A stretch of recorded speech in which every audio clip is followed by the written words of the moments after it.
কৃষ্ণ যখন মা 125 বছর বয়সে জরাব্যাধের তীরে হত্যা করল, সেই সময় নারদ এসে বলছে, কৃষ্ণ বলো তো তুমি ভগবান, তা তুমি সঠিক ভগবান না রেডিমেড ভগবান, একটু বলো তো। ভগবান বলল কেন?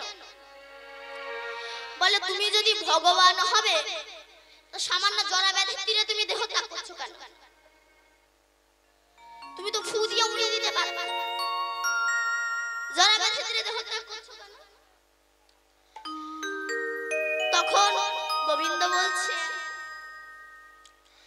জানো না আমি পূর্ব জন্মে আগত ত্রেতা যুগে রাম অবতারে বালিকে নৃশংসভাবে হত্যা করেছিলাম।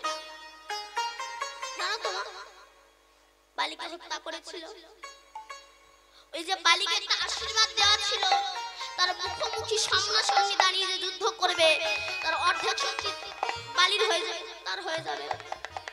তাই রামচন্দ্র গাছের আড়াল থেকে পেছন থেকে মান মেরেছে, মানে নৃশংসভাবে হত্যা করেছে। তো এই বালির পুত্র অঙ্গদ পিতৃ হত্যার প্রতিশোধের জন্য আমাকে বলেছিল, প্রভু তুমি যেমন আমার বাবাকে নৃশংসভাবে হত্যা করেছো, কথা দাও যেন আমার হাতেই যেন তোমার মৃত্যু হয়। গোবিন্দ বলেছিল এ যুগে হবে না, আগত দাপর যুগে কৃষ্ণ অবতারে তুমি হবে জরাব্যাধ, আমি গোবিন্দ হয়ে যাব আর তোমার হাতেই আমি দেহ ত্যাগ করব। নারদ বলছে, প্রভু তুমি কি কোনো অপরাধ করেছিলে? বলে আমি করিনি, আমার বংশ করেছে। কোন দিন? একদিন রাস্তায় কৃষ্ণের ছেলেরা সব খেলা করছে, আর ওই পথে সমস্ত মুনি ঋষিরা যাচ্ছিল। সে সময় কৃষ্ণের একটা ছেলে আর একটা ছেলে শাম্বকে ডেকে বলছে, তুই তো মেয়েদের মতো দেখতে, ওকে ভালো করে মেয়েদের মতো সাজিয়ে পেটের ভিতর ন্যাকড়া চোকড়া ঢুকিয়ে ঋষিদের সামনে এসে বলছে, এটা আমাদের ভগ্নী, বলুন এর গর্ভে কি সন্তান আছে, ছেলে না মেয়ে? ঋষিরা তারা তো সবই জানে, কিন্তু দুর্বাসা বলে শোনে যা, কিছুতেই শোনে না। না তুমি বলে দাও, বলে তোর গর্ভে যা আছে তা তোর বংশ ধ্বংস হয়ে যাবে। খুলে দেখে কিনা ওটা কিসে পরিণত হয়েছিল? মুষলে না, মুষলে পরিণত হয়েছে। দাদু উগ্রসেনের কাছে ছুটে গিয়েছে, দাদু ঋষির সঙ্গে আর কি মারতে গিয়ে পেটের ন্যাকড়া চোকড়া মুষল হয়ে গেছে, কি করব? দাদু উগ্রসেন বলছে, সর্বনাশ, দুর্বাসার কথা, যা এটাকে গিয়ে পাথরে ঘষে দিয়াই। পাথরে ঘষেছিল, কিসের সৃষ্টি হয়েছিল মা? নল খাগড়ার।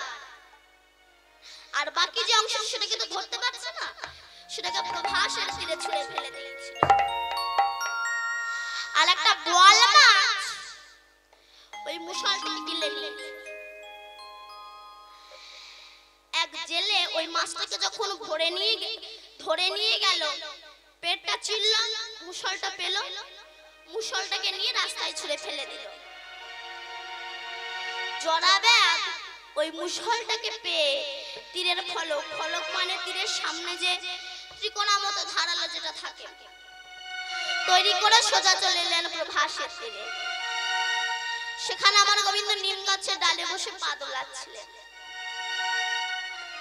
আমার গোবিন্দের চরণ দুটো লাল টুক টুক টুক টুক টুক টুক করছিল।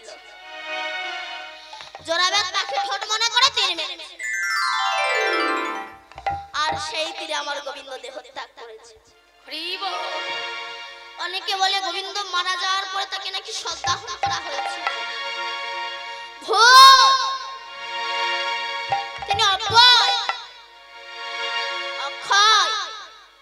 অবিনেশ্বরী, জন্মায়ও না মরেও না, প্রয়োজনে আসি আর যাই কেন, যদা যদা হি ধর্মস্য গ্লানির্ভবতি ভারতঃ সর্বস্ব রাম সিজম জপ হরি প্রাণায় সাধনাতুন বিনাশায় দুষ্কৃতম ধর্ম সংস্থাপনার্থায় সম্ভবামি যুগে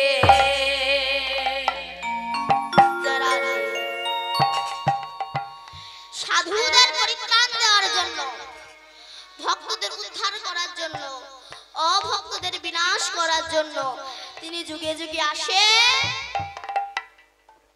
এবং যায়। তিনি যুগে যুগে আসে এবং যায়। আচ্ছা মা, কৃষ্ণ তো 125 বছর বয়স জলা বেঁধে তীরে দেহত্যাগ করলো, কিন্তু রাধা গেল কোথায়? কৃষ্ণ যখন 125 বছর বয়স জলা বেঁধে তীরে দেহত্যাগ করলো, স্বর্গ থেকে স্বর্ণ রথ এলো। ওই রথে যখন আমার গোবিন্দ উঠল,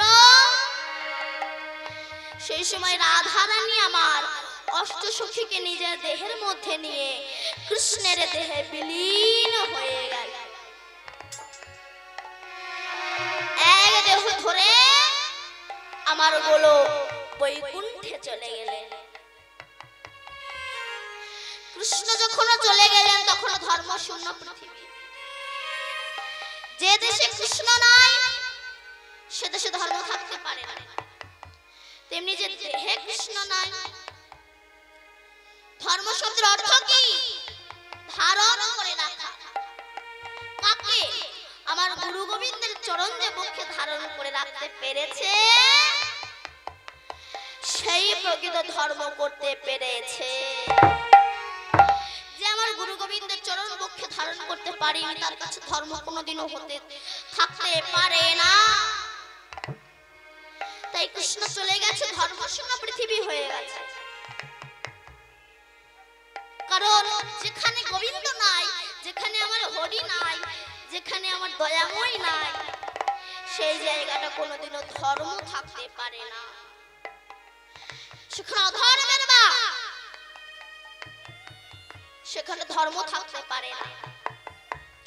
তাই তো গোবিন্দ বারবার করে বলছি, কেন সংসার নিয়ে মেতে আছে? একবার গোবিন্দ বলো, একবার গৌর বলে কাঁদো, একবার হরি বলে কাঁদো। রাধে রাধে। তাই তো গৌর হয়ে এসেছে কলিজীব উদ্ধার করার জন্য। কিন্তু যদি গৌর হয়ে না আসতো, তাই পদকর্তা বলছেন, যদি গৌরাঙ্গ না হতো কেমনে হইতো, কেমনে ধরিতাম গৌরাঙ্গ না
নারদ মনে মনে ভাবলো এই ধর্মশূন্য পৃথিবীটাকে আমি একটু পর্যটন করে আসি। উনি সারা পৃথিবী পর্যটন করে শেষে এসে দাঁড়িয়েছেন বৃন্দাবনে যমুনা কলিনীতে এসে দাঁড়িয়ে দেখছে কি এক অপরূপা সুন্দরী নারী ধুলাই গোড়াগড়ি দিয়ে কাঁদছে, আর দুই পাশে দুই বৃদ্ধ জীর্ণ শীর্ণ অবস্থায় পড়ে আছে। নারদ বলল, মা তুমি কে? বলে, আপনি আমাকে চিনতে পারছেন না? কৃষ্ণ চলে যাওয়ার পরে কলিযুগের অবস্থা কি হয়েছে, কলি কিভাবে প্রবেশ করেছে, আপনি তো ত্রিকাল যোগী, চিনতে পারছেন না আমায়? বলে, না তো। বলে, আমি হলাম ভক্তি মহারানী। পৃথিবীতে ভক্তির কোনো মূল্য নেই, ভক্তির কোনো মূল্যই নেই আজকাল পৃথিবীতে। কেন? আজকালে দেখবেন রাস্তায় যেতে যেতে দেখবেন অনেকে সিগারেট খেতে খেতে না কোনো মন্দির দেখতে, একে ভক্তি বলে না। ভক্তের পৃথিবীতেই নাই। আর ওই যে দুই পাশে ওই যে দুটো বৃদ্ধ জীর্ণ শীর্ণ অবস্থায় পড়ে আছে, ভক্তি মহারানী বললেন, ও দুটো আমারই ছেলে, জ্ঞান আর বৈরাগ্য। কি বললাম? জ্ঞান আর বৈরাগ্য। পৃথিবীতে জ্ঞানের কোনো সম্মান নেই।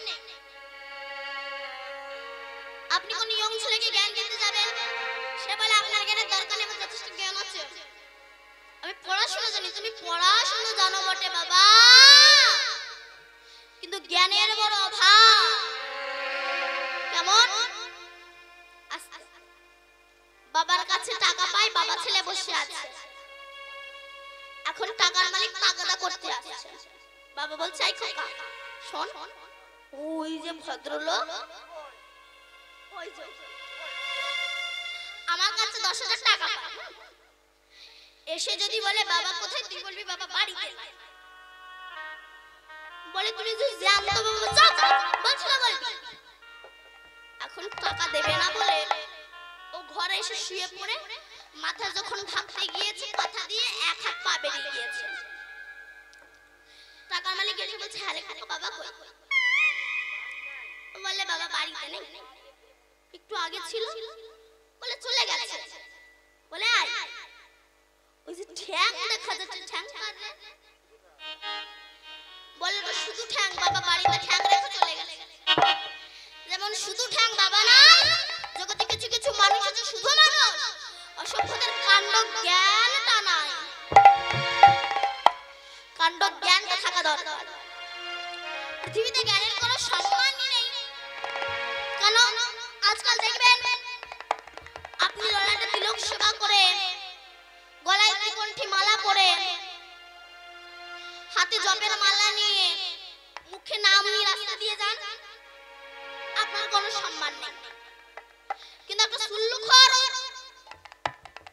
দাঁতাল মাতাল যদি হাতে একটা পিস্তল নিয়ে ঘুরে বেড়ায়, তার সম্মান বেশি।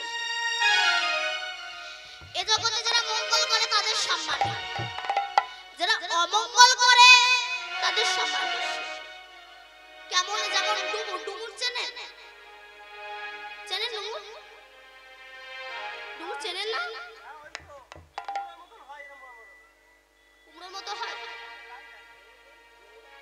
ডুমুর চেনেন না? আপনারা কি আপনার ডুমুরও চেনেন না? চেনেন? বলবেন, আমি মনে করি আপনারা চেনেন না।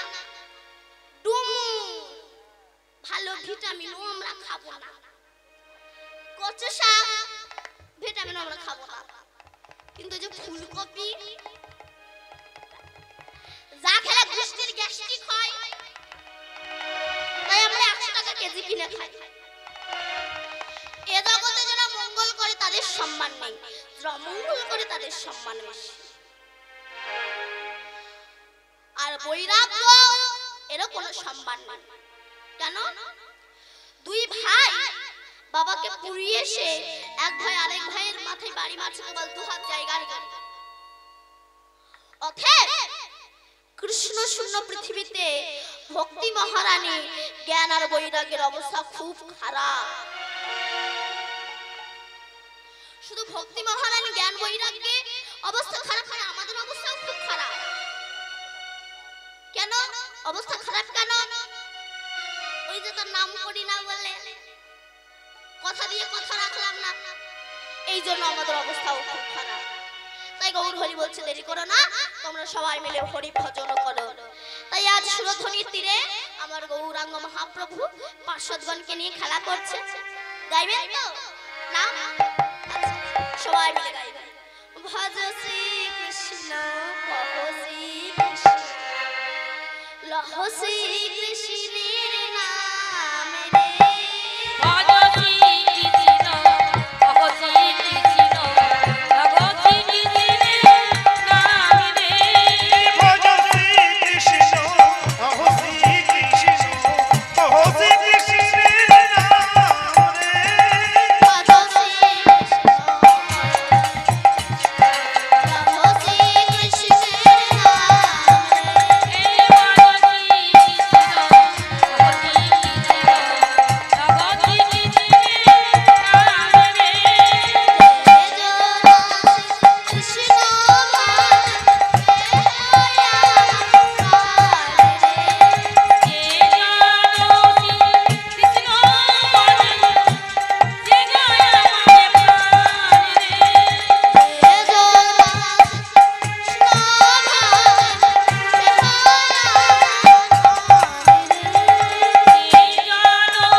আমি কৃষ্ণ শূন্য সারা পৃথিবী পর্যটন করলাম। প্রথম গেলাম আমি বৈষ্ণবের বাড়িতে। আজকাল বৈষ্ণবের অহংকারী গেছে, আমি বৈষ্ণব। মালা জপ করতে করতে অপরের সমালোচনা করা। ওই ছেলেটা না একদম ভালো না, মেয়েটা না একদম ভালো না।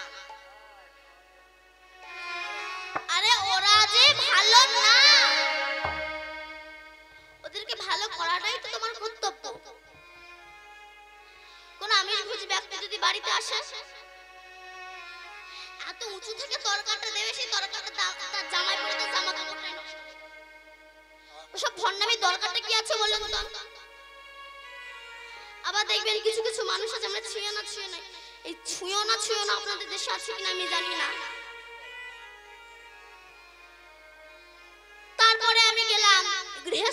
বাড়িতে। আর গৃহস্থের কথা আমার বলার দরকার নেই, আপনারা নিজেরাই জানেন গৃহস্থের অবস্থাটা কেমন আজকাল। জানেন তো গৃহস্থের অবস্থাটা আজকাল কেমন? ওই যে আজকাল আমার মায়েরা গার্জেন, আমার বাবারা কিচ্ছু না, মানে বউ যা বলবে ওর স্বামী তাই করবে। যদি বলে কান ধরো কান ধরবে, যদি বলে বাবা মাকে ভাত দেবে না বাবা মাকে ভাত দেবে না।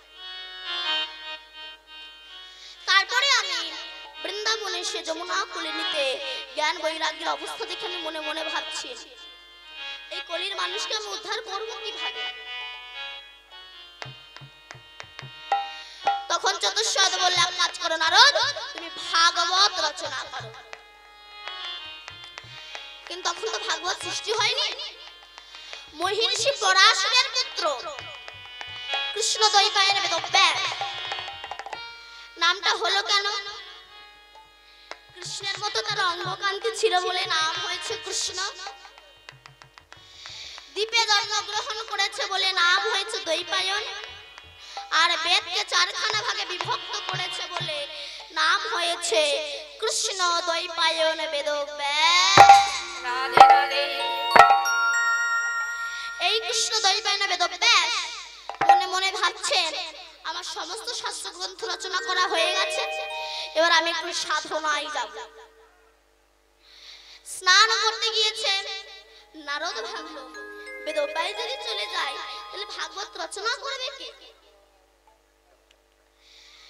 এই বলে বেদব্যাস যে নদীতে স্নান করছিল সেই নদীতে নারদ একটা ছোট্ট চড়ুই পাখির রূপ ধারণ করে একবার করে ডুব দেয়, ডাঙায় গিয়ে জলটাকে ছেড়ে দেয়। বেদব্যাস স্নান করতে করতে বলছে, আচ্ছা পাখি তুমি এমন করছো কেন? তুমি একবার করে ডুব দিচ্ছ, ডাঙায় গিয়ে জলটাকে ছেড়ে দিচ্ছ কেন? পাখিরা বলছে জানো বেদব্যাস, আমি প্রতিজ্ঞা করেছি আমার এই গায়ে যতটুকু করে জল ওঠে ডুব দিচ্ছি, গায়ে যতটুকু জল ওঠে এই জল ডাঙায় ছেড়ে ছেড়ে নদীটাকে আমি পুরো ছেঁচে ফেলবো। বেদব্যাস হাসছে, তুমি শুধু এক জন্ম কেন, তুমি যদি কোটি কোটি জন্ম পক্ষী কুলে জন্ম নিয়ে এমন করতে তো কোনোদিনও পারবে না। পাখিরা ছোট্ট হলে কেবে রাগ হয়েছে, বলে বেদব্যাস ঠিক আছে আমি নাই মানলাম, আমি পারবো না, আমি পারবো না নদীটাকে ছেঁচতে। কিন্তু বেদব্যাস তুমি কি করে ভাবলে অনন্ত কৃষ্ণের নাম অনন্ত মহিমা নারদাদি ব্যাস দেবী দিতে নারী সীমা, তুমি কি করে ভাবলে সেই নাম তুমি শেষ করে ফেলেছ? বেদব্যাসের চৈতন্য হলো ঘরে ফিরে এসেছে। এমন সবাই নারদ গিয়ে বলছে জয় হো বেদব্যাসের জয় হো। কি বেদব্যাস তুমি বিষণ্ণ বদনে বসে আছো কেন? বেদব্যাস বলছে হে গুরুদেব, আমি কত শাস্ত্র রচনা করলাম, গ্রন্থ রচনা করলাম, কিন্তু আমি তো মানুষের মনে শান্তি দিতে পারলাম না। তখন নারদ বলছে শোনো বেদব্যাস, তুমি একটা খুব সুন্দর নৌকা তৈরি করেছো, নৌকাটা খুব সুন্দর করে সাজিয়েছো, রং করেছো, কিন্তু নৌকায় একটা জিনিস দাওনি। কি দাওনি? হাল দাওনি। নৌকার অবস্থাটা কি হবে বলো তো বেদব্যাস? নৌকা হাওয়ায় একবার এদিকে যাবে একবার ওদিকে যাবে, তুমি ধরে রাখতে পারবে না বেদব্যাস। তেমনি তুমি শাস্ত্র গ্রন্থ রচনা করেছো বটে, তবে ভালোবাসার দ্বারা কোনো শাস্ত্র গ্রন্থ রচনা করোনি, তাই তুমি নিজেও শান্তি পাচ্ছ না, অন্যদেরকেও শান্তি দিতে পারছো না। তুমি এক কাজ করো, ভাগবত গ্রন্থ রচনা করো, বড় ভালোবাসার গ্রন্থ, এই গ্রন্থ তুমি রচনা করো। তখন বেদব্যাস বলে গিয়েছিল আর গৌরীপুত্র গণেশ লিখে গিয়েছিল আমার ভাগবতে সৃষ্টি হয়েছিল। নিতাই গৌর হরি হরি ওসই কে বলে গৌরাঙ্গ ভালো, কে বলে গৌরাঙ্গ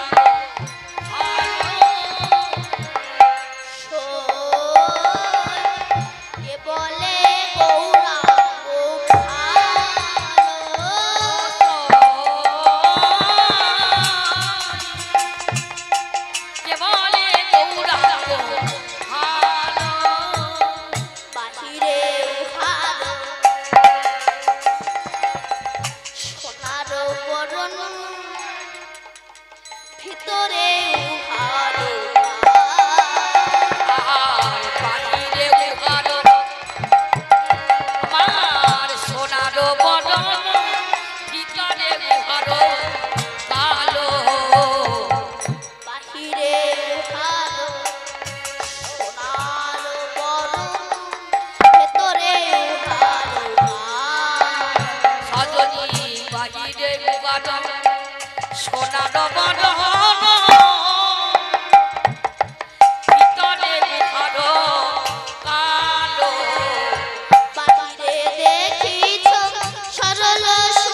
তাহলে মা ভাগবত সৃষ্টি হলো, কিন্তু ভাগবত দান করতে হবে তো কারুর কাছে, ভালো পাত্র তো চাই। দান করেছে কার কাছে? সুখদেবের কাছে।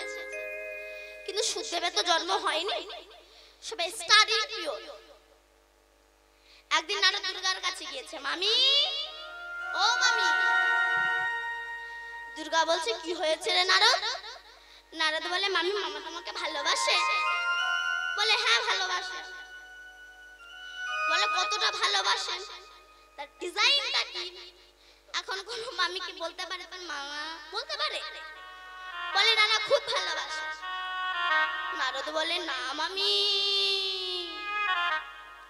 মামা তোমাকে একটুও ভালোবাসে না। বলে কেন? বলে যদি ভালোবাসতো তবে শ্মশানে 5টা মাথার উপর বসে ধ্যান করে 5টা মাথা কার? দেখুন কি করে গুল মারছে। বলে তা তো জানি না, এই 5টা মাথা কার? বলে না না বাবা বলবো না, সংসার অশান্তি লাগে। বল না, আমি তো বলছি, বলতে বল। তখন নারদ বলছে শোনো মামি, মামা তোমাকে বিয়ে করার আগে 5টা মেয়েকে ভালোবাসে, তারা মরে গেছে, তাই মামা তাদের মাথার উপর বসে ধ্যান করে। তুমি এমন দেখতে ছিলে, তুমি এমন দেখতে ছিলে, তুমি এমন দেখতে ছিলে। এই কথা যদি কোনো বউ শোনে, সে তার স্বামীর পোস্টমর্টম না করে ছাড়ে। আর এই কথা শুনে মাথায় উকুন না থাকলে চুলকাবে না। যা নারদ, আমি মজা দেখাচ্ছি।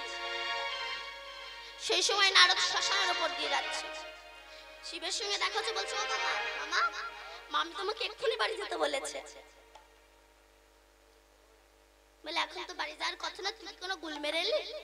বলে তা জানি না, তুমি যাও। যেই না শিব এসেছে, দুর্গার লাল হয়ে আছে। দেখবেন পরিষ্কার মেয়েরা যদি একটু রেগে যায় বেগুন পোড়ার মতো দেখতে লাগে না? শিব বলছে দুর্গা, ও দুর্গা আর দুর্গা দুর্গা করতে হবে না। আগে বলো শ্মশানে 5টা মাথার উপর বসে ধ্যান করে 5টা মাথা কার? আগে বলো। শিব বলল তাহলে এই ডোজ মেরে গেছে। বলে তা জানি না, আগে বলো 5টা মাথা কার? শিব বলছে শোনো দুর্গা, রাগ করো না। তুমি যতবার পৃথিবীতে জন্মগ্রহণ করেছো আমি তোমাকে স্ত্রী রূপে পেয়েছি, আর যতবার তুমি মরে গেছো তোমার ওই মাথাগুলোকে নিয়ে আমি ধ্যান করেছি। দুর্গা বলল তা ভালো, আমি এতবার মরলাম, তুমি একবার মরনি। বলে না কেন? অতত্ত্বজ্ঞ ব্যক্তির মৃত্যু হয়, তত্ত্বজ্ঞ ব্যক্তির মৃত্যু হয় না। রাধে রাধে। ব্রহ্ম সত্তা যে ধারণ করে রাখতে পারে না, স্ত্রী সত্তা যে ধারণ করে রাখতে পারে না, সে প্রকৃত বৈষ্ণবী না। কেন? তুমি দীক্ষা নাও, দীক্ষা নিয়ে শিক্ষা গুরু ধরো, শিক্ষা গুরু ধরে কামবিস কাম গায়ত্রী জপ করো। কামবিস কাম গায়ত্রী জপ করে 7 ফোঁটা রক্ত ভিয়ান করে যা কোনো শক্তি বিন্দু তৈরি হয়, সেটাকে যে ধরে রাখতে পারে না সে বৈষ্ণব হতে পারে না। তুমি দীক্ষা নাও, দীক্ষা নিয়ে শিক্ষা গুরু ধরো, শিক্ষা গুরু ধরে কামবিস কাম গায়ত্রী জপ করো। কামবিস কাম গায়ত্রী জপ করে 7 ফোঁটা রক্ত ভিয়ান করে যে কোনো শক্তি বিন্দু তৈরি হয়, যেটাকে ব্রহ্ম বস্তু বলা হয়, সেটাকে যখন শত সহস্র পদে ধারণ করে রাখতে পারবে সেই প্রকৃত পণ্ডিত ব্যক্তি, প্রকৃত বৈষ্ণব সে হরিব। দুর্গা বলে তাহলে যে তত্ত্ব কথা শুনলে মরণ হয় না, সেই তত্ত্ব তুমি আমাকে একটু বলো। শিব বলছে শোনো দুর্গা, নারীকে যারা ভোগ্য বস্তু রূপে গ্রহণ করে তারা ভজনীয় হতে পারে না। নারীকে যারা ভজনীয় রূপে গ্রহণ করে তারাই প্রকৃত বৈষ্ণব। কেমন? যেমন ভাবে দেখেছিল চণ্ডীদাস, যেমন ভাবে দেখেছিল জয়দেব কবি, যেমন ভাবে দেখেছিল গৌরাঙ্গ মহাপ্রভু, তেমন ভাবে দেখো। কেন? নারীর সৃজন অতিশয় কঠিন, কেবা বুঝিবে তাই বুঝিতে অবধি নারী বিধি বিষমৃতাকে হান্ডে। নারীর বক্ষ সঞ্চিত শোভা দর্শন করে সেই নারীর সঙ্গে মৃত্যুর পথে ধাবিত হয়, আর সেই বক্ষ সঞ্চিত সুধা ধারা গ্রহণ করে সেই নারীর গর্ভের সন্তানের জীবন ধারণ করে। তাহলে একই বস্তু যাচ্ছে কেউ জীবন ধারণ করছে। তাই নারীর সৃজন অতি সে কঠিন কেবা বুঝিবে, তাই বুঝিতে অবধি নারী বিধি বিশ্ব অমৃত একই ভাণ্ডে রয়। যেমন দীপিকা জ্বরে অধিকা ভিতরে অনল শিখা, পতঙ্গ দেখিয়া পড়য় ঘুরিয়া পুরিয়া মরে পাখা। তেমতি ঘুরিয়া জগৎ পুরিয়া কামনলে পুরি মরে, কিন্তু রসঙ্গ যে জন সে করায় পান বিস্তারি অমৃতের। হংস চক্র বা কুদা মৃণলে দুগ্ধ সদা খায়, তেমতি নইলে কথা প্রম দিলে দ্বিজ চণ্ডীদাস। এই তত্ত্ব কথা শুনতে শুনতে দুর্গা ঘুমিয়ে পড়েছে। এখন মেয়েদের তো একটু ঘুমের ভাগ বেশি, কারণ দেখুন এখানে কালকে যত ভক্ত হয়েছিল আর আজকে বৃষ্টি হয়েছে, বেশ ঠান্ডা ঠান্ডা পরিবেশ। সবাই দেখুন বাড়ি গিয়ে সবাই ঘুমাচ্ছে, কেন ওই ঠান্ডা পরিবেশ পেয়েছে সবাই ঘুমাচ্ছে, কীর্তন শুনতে আসছে কেন, যে ঠান্ডা পরিবেশ পেয়েছে, ঘুমের ভাগ বেশি। দুর্গা নাম শুনতে শুনতে ঘুমিয়ে পড়েছে। এখন ওই বেল গাছে বসেছিল একটা সুখ পাখি, গর্ভবতী ছিল। হঠাৎ ডিমটা প্রসব হয়ে একটা ছোট্ট সুখ পাখি হয়ে শিবের মুখে সমস্ত তত্ত্ব কথা আস্বাদন করেছে। শিব চোখ খুলে দেখলো একটা ছোট্ট পাখি আমার মুখে সমস্ত তত্ত্ব কথা আস্বাদন করেছে। শিব বলল তাহলে যে গোপন তত্ত্ব প্রচার হয়ে যাবে। ত্রিশূল নিয়ে ছুটে গেল মারার জন্য। যখন ছুটে গেল মারার জন্য, পাখিটা উঠতে উঠতে ব্যাসের স্ত্রী বিথিকা দেবী হা করে চুলছেন। পাখিটা উঠতে উঠতে গিয়ে বিথিকা দেবীর গাল থেকে গর্ভে প্রবেশ করেছে। সে বসেছিল কত বছর বলো, কত বছর? 16 বছর। ব্যাস বলল শিব তুমি এখানে কেন? শিব বলল আমার মুখে তত্ত্ব কথা শ্রবণ করে একটা পাখি তোমার স্ত্রীর গর্ভে প্রবেশ করেছে, ও যখন বহির প্রকাশ হবে তো হত্যা করব। ব্যাস বলল শিবের মুখে যে তত্ত্ব কথা শ্রবণ করে পৃথিবীর হেন কোনো শক্তি নেই যে তাকে মারবে, চলে যা। শিব যখন চলে গেল, ওই 16 বছরের পূর্ণ যুবক আমার সুখদেবের জন্ম হয়েছে। সুখদেবের হাতে বালদেব ভাগবত তুলে দিয়ে বলেছিল যাও কলির মানুষকে উদ্ধার করো, চলে যাও নৈমিষারণ্যে। সেখানে রাজা পরীক্ষিতের মৃত্যুর সময় শত সহস্র দিন শুধু ভাগবত রচনা করো, সেই ভাগবত শ্রুতিধর হয়ে শ্রুতি মুনি জগতে প্রচার করবে। আর সেই ভাগবতের ডালি আমার স্বয়ং কৃষ্ণ গৌর হয়ে মাথায় করে